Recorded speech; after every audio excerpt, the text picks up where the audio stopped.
শুরু হয়েছে বাংলাদেশের মুসল্লিদের হজ যাত্রা। এরই মধ্যে প্রথম ফ্লাইটের যাত্রীদের বরণ করে নিয়েছে বাংলাদেশ হাইকমিশন ও হজ মিশন। যে কোনো অসুবিধায় হজ যাত্রীদের দূতাবাসকে পাশে পাবেন বলেও আশ্বস্ত করেন রাষ্ট্রদূত জাবেদ পাটোয়ারি।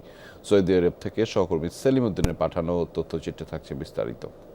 ওয়ালটন ফ্রিজ কিনে অনেকের মতো আপনিও হয়ে যেতে পারেন মিলেনিয়াল। সেরা পণ্যের সেরা অফার।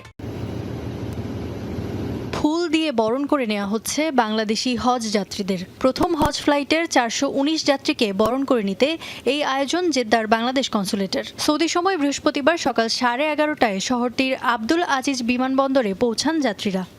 অনেকদিনের ইচ্ছা ছিল, চাকরির শেষ পর্যায়ে এবং এই আশা আল্লাহ পূরণ করছে, এই জন্য আল্লাহর কাছে লাখো কোটি শুকরিয়া। পবিত্র হজ পালনের উদ্দেশ্যে এসেছি বাংলাদেশ বিমানে। আমাদের বিমানে যে যারাই আমাদের সেবায় নিয়োজিত ছিল তারা অতুলনীয়, আমার কল্পনার বাইরে তারা আমাদেরকে সেবা দিয়েছে। হজ টার্মিনালে তাদেরকে বরণ করে নেন বাংলাদেশ দূতাবাস ও হজ মিশনের কর্মকর্তারা। উপস্থিত ছিলেন সৌদি ধর্ম মন্ত্রণালয়ের ডেপুটি মিনিস্টার আয়েত আল খোয়ামিও। এ সময় হজ যাত্রীদের যে কোনো প্রয়োজনে বাংলাদেশ দূতাবাস ও বাংলাদেশ হজ মিশন পাশে আছে বলে আশ্বস্ত করেন দেশটিতে নিযুক্ত রাষ্ট্রদূত মোহাম্মদ জাবেদ পাটোয়ারি।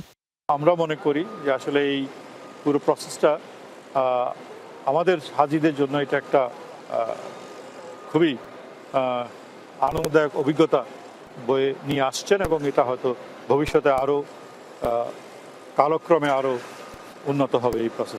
বিমানবন্দরে এমন উষ্ণ অভ্যর্থনা পেয়ে খুশি হজ যাত্রীরা সন্তুষ্টি প্রকাশ করেন। বিমানবন্দরের সুষ্ঠু ব্যবস্থাপনা নিয়েও আয়োজকদের প্রতি প্রকাশ করেন কৃতজ্ঞতা। আলহামদুলিল্লাহ, খুবই সুন্দর সফর হয়েছে।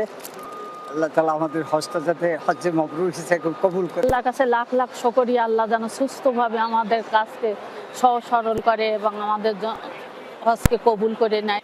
চলতি বছর পবিত্র হজ পালন করতে নিবন্ধন সম্পন্ন করেছেন ৮৩,৩১১ জন।